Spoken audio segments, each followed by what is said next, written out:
ఎవరు చూడండి, ఆకాశమా ఎవరిని ఆలకించాలి, ఎవరిని ఆలకించమని అడుగుతున్నాడు ఆయన. ఆకాశాన్ని. ఏ భూమి మీద మనుషులు లేరా చెప్పండి. మనం కూడా ఒకసారి ఏదైనా ఒక సమాధానం చెప్పమనుకోండి, మనం చెప్పిన మాట మనం సరిగా వినలేదనుకో, పట్టించుకోవట్లేదు, మనం కూడా మాట్లాడతాం, ఆలకిస్తున్నావా అంటాం కదా. చెప్పింది అర్థమవుతుందా, ఆలకిస్తున్నావా అంటానికి అర్థం ఏంటి అంటే, నేను చెప్పిన మాట నీకు అర్థమవుతుందా, వింటున్నావా లేదా, ఆలకిస్తున్నావా. ఇంకోసారి చూడండి, యెహోవా మాట్లాడుచున్నాడు, ఆకాశమా ఆలకించుము, భూమి చెవియెక్కుము. ఓసారి చూడండి, ఆలకించమన్నది ఎవరిని, ఆకాశాన్ని. భూమిని ఏం చేస్తున్నాడు ఆయన, చెవియొక్కమంటున్నాడు. అంటే నేను చెప్పిన మాటలు ఎవరు వినాలి, రేపొద్దున్న మీరే నాకు సాక్షులుగా మీరేం చేయాలి, చెప్పాలి. ఏమండి, భూమిని చెవియొక్కమని చెప్తున్నాడు. నేను పిల్లలను పెంచి గొప్పవారునిగా చేసి తిని వారు నా మీద తిరగబడి ఉన్నారన్నాడు. చూడండి, ఎవరు తిరగబడ్డారో అంటే, ఈ భూమి మీద మనకి మాంసాహారాలు ఇచ్చాడు ఆయన కదా. చేపలు కానీ, మాంసాలు కానీ, లేకపోతే మనం తింటున్న వందల వేల కోడు మాంసాలు తిన్నాం. చేపలు, కాయగూరలు, ఆకుకూరలు, ఎన్నో విషయాలు, ఎన్నో ఈ ప్రకృతిలో ఎవరు పెట్టారు, మన తాతలు ఇట్టారా, లేదా మన ముత్తాతలు ఇట్టారా, ఎవరు పెట్టారు చెప్పండి. దేవుడు కాదనుకుంటున్నారా? మనం విత్తుతుంది ఏమి విత్తుతున్నాం, విత్తనాన్ని విత్తుతున్నాం కదా. మనం విత్తుతున్నది ఏంటంటే, ఆ విత్తనాలు విత్తుచున్నావే తప్ప దానికి ఆకులు, సిగురులు ఎవరిస్తున్నారు, దాంట్లోంచి వచ్చే కాయలు ఎవరిస్తున్నారు, ఇస్తున్నామండి చెప్పండి. లేదండి, నీళ్లు నేను పోస్తున్నానంట, నీళ్ళెవరది, నీళ్ళెవరి, మనం కొనుక్కున్నామా? మనకి మంచి మినరల్ వాటర్, ఫిల్టర్ వాటర్ కదండి, ఫౌండేషన్ వాటర్ కావాలంటేనే డబ్బులు ఇచ్చి కొనుక్కుంటాం మనం. ఏ వాటర్ మట్టుగా వాటర్ రాదు కదా. అంటే మనకు కొన్ని జాగ్రత్తలు తీసుకుంటాం కదండి. అంటే ఇవన్నీ ఎవరి అనుకుంటున్నారో, మనీ అనుకుంటున్నాం. ఎవరిచ్చారు? దేవుడు. ఆది కాండము నుండి మనం చదువుకుంటే ఏది మనద కాదు ప్రియమైన వారులారా, ఏది మనద కాదు. అంటే ఈ భూమి మీద ఆకుకూరలు కానీ, ఏమంటే కాయగూరలు కానీ, ఇవన్నీ ఈ ప్రకృతిలో దేవుడు మొక్కల ద్వారా ఏం చేశాడు, ఆయన పెట్టాడు.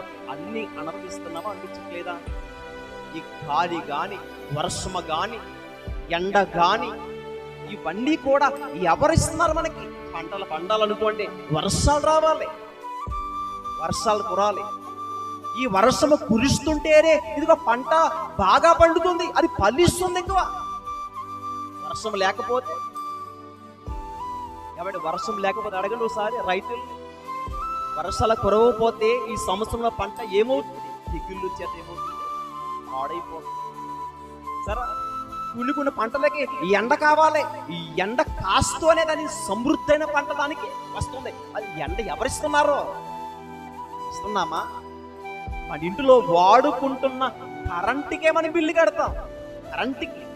కరెంటు వాడుకుంటున్నాము, కరెంటుకి బిల్లు కట్టాలి మనం కదా. ఏమండి, దీనికే మనం ట్యాక్స్ కడుతున్నాం కదా, పన్ను కడుతున్నాం కదా. మరి ఎండకి ఎంత పన్ను కట్టాలి చెప్పండి?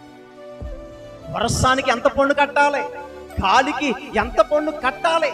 ఒకసారి ఆయన ఆపేస్తే మన పరిస్థితి ఏంటి? జీవిస్తారా? మరి ఇన్ని ఏది ఇవ్వలేదు దేవుడు మనకి.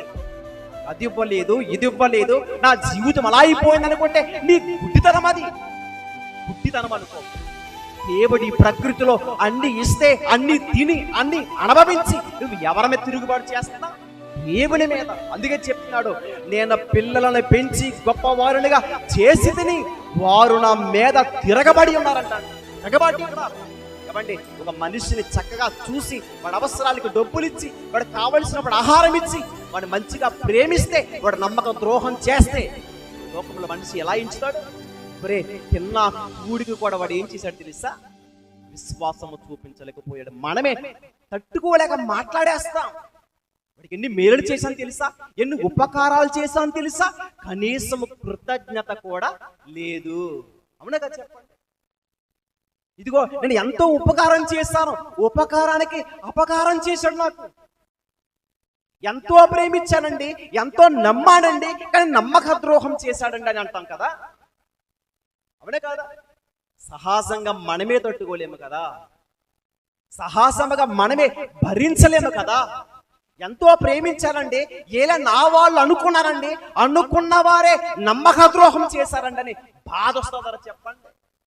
మరి దేవుడు ఇంకెంత బాధపడాలి చెప్పండి. మనుషులుగా మనకే ఎంత బాధ వస్తుంటే, దేవుడు కన్ని పెంచి ఎన్నో ప్రమాదాలు వస్తుంటే ప్రమాదాలు తప్పించి, శత్రువు వల నుండి విడిపించి, మరణకరమైన పరిస్థితుల్లో పడినప్పుడు ఏమండి ఎన్నో మరణకరమైన పరిస్థితులు, తెగుళ్ళ నుండి, రోగాల నుండి హాస్పిటల్ పాలైనప్పుడు నేను బ్రతికించింది ఎవరనుకుంటున్నావు?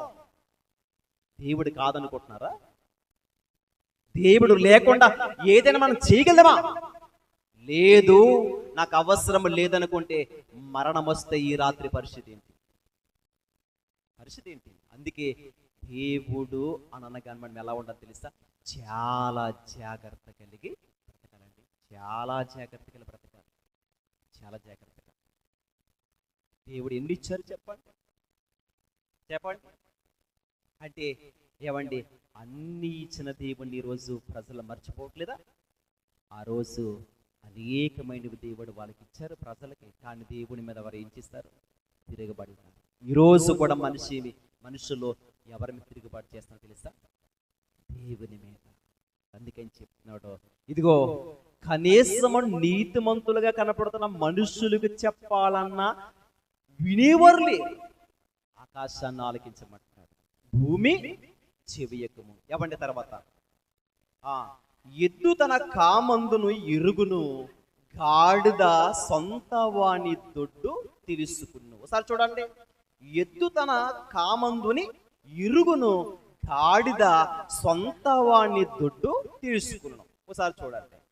ఏమండి, ఎడ్డల బండి కట్టుతున్న వారికి ఈ వెద్దులు ఉంటాయి కదా, ప్రతిరోజు కూడా ఆ బండి నాగల కట్టి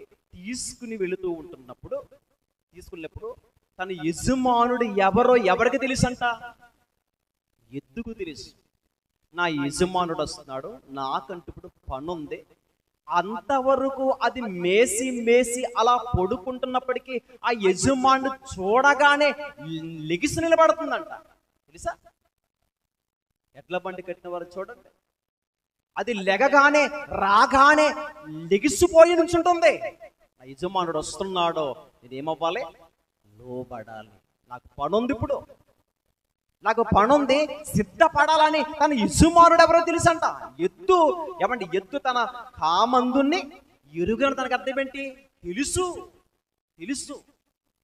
గాడిద కంటే అండి తన సొంత వాడి దొడ్డు ఎక్కడుందో తెలుసు. ఒకసారి గాడిదని తీసుకొచ్చి మన దొడ్డులో ఒక 2-3 రోజులు కట్టిన తర్వాత, మన ఇంటి దగ్గర కట్టిన తర్వాత దాన్ని అదే రూట్లో తీసుకెళ్ళి కొంచెం అరణ్య స్థలం, ఆ స్థలంలో తీసుకెళ్ళి అక్కడ పెట్టామనుకోండి, దాన్ని విడిచిపెట్టి మీరు వచ్చేయండి.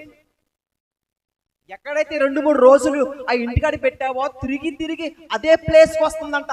ఇది నా మాటలు కాదు, దేవుని వాక్యం సెలవిస్తుంది. ఏమని చెప్పండి? ఎద్దు తన కామందును ఎరుగును, గాడిద సొంత వాణి దొడ్డు, అది ఏంటంటే ఏం దొడ్డు అంటే అది సొంత వాణి దొడ్డు తీసుకును. అది ఎవరికి తెలియలేదంట.